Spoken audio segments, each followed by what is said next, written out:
one incident after another. After a few days, another person with diabetes came from Jinju.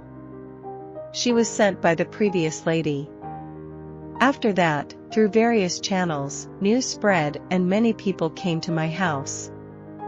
Patients who had no hope of healing from the hospital came and, amazingly, got healed. Through word of mouth, news continued to spread. People who got healed introduced more patients to me, and sometimes I visited their homes and instructed them in healthful guidelines and shared the gospel. This was how my medical missionary work began, and it continued to expand.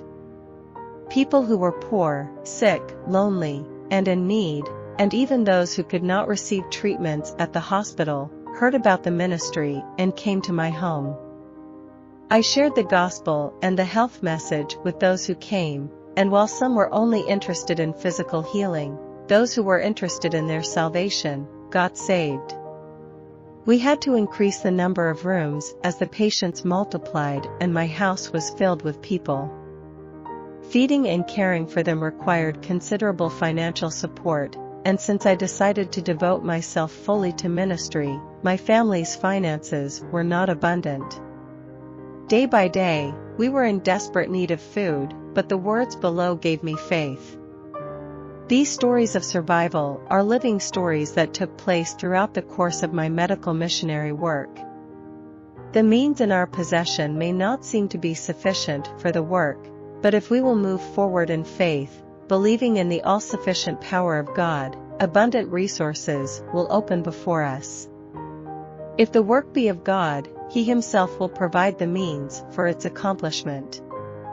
He will reward honest, simple reliance upon Him. The little that is wisely and economically used in the service of the Lord of Heaven will increase in the very act of imparting. In the hand of Christ, the small supply of food remained undiminished until the famished multitude were satisfied.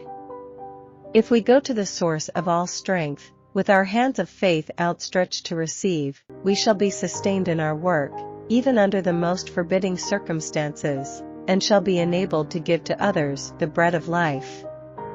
The Desire of Ages, 371.